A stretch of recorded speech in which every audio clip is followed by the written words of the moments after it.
So Glidescope Ranger, this is what you'll be using at St. Mary's and St. Joe's. Okay, with the Glidescope Ranger, you have to use this, what's called a rigid, or we call it a Saturn stylet. All right, this is a very, very rigid stylet. It's not going to bend. Matter of fact, this is what I carry in my vehicle. This is what I use pretty much on every innovation, whether I'm using a Mac 4, DL, or a Glidescope, or even a C-Mac. You can get away with using a rigid stylet. When you need it, and they're very anterior, this is not going to bend like that 14 millimeter malleable stylet. Yeah. Okay, so the Glidescope, you would go ahead and turn it on. Technically, I turn it on as I'm setting up for innovation, because how this screen works is the screen works from the anti-fog works by letting it warm up first. If you just turn it on and ram it in the airway, there's a good chance this thing's going to fog up, and on your screen it's going to look like that, and you've just lost your view. Okay. This is made for video.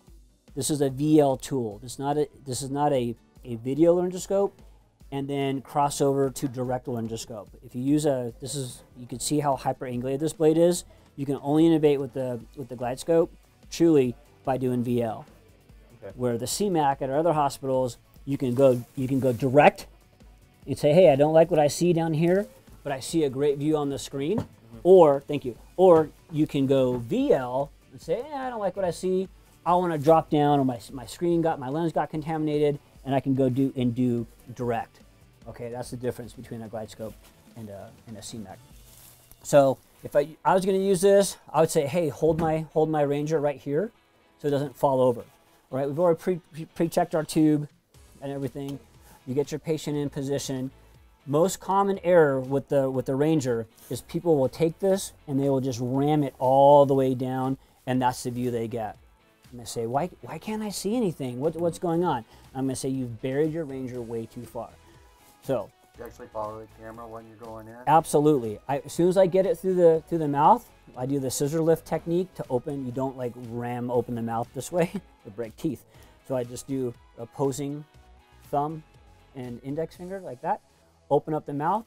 I put this just right of center, and I start coming down. So there's my uvula right there. My uvula points north. I want to see that. Here's the tongue and all the little buds right there on the tongue. I'm just walking my blade down, okay?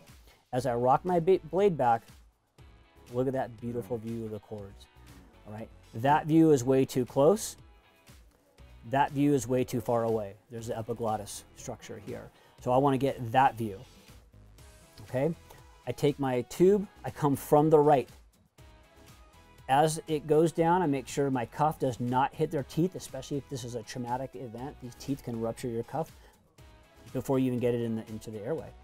As I come down, it's going to hit the back of the posterior pharynx. I'm not even looking down here. My view is 100% right here. I start rocking my tube back, and now I just guide it directly into the vocal cords. All right? I'm not smashing the teeth. The blade is not even really touching their teeth. And that is how I would pass this tube. Right here, because that stylet is so rigid, the back of the tube is hitting against the tracheal wall. So it's in there, and a lot of people say, man, I passed the tube through the cords, but now it's hitting the back of the trachea, and I can't pass my tube. And erroneously, they just pull the tube out. That's what this is made for with your rigid stylet. The operator, or sometimes I could say, hey, pull my stylet back. I do it myself, just so I have all the control, I don't lose it, and I'm watching it under video guidance. I'll move my fingers up, and I just pull my stylet back like that, and now my tube just sinks in there beautifully.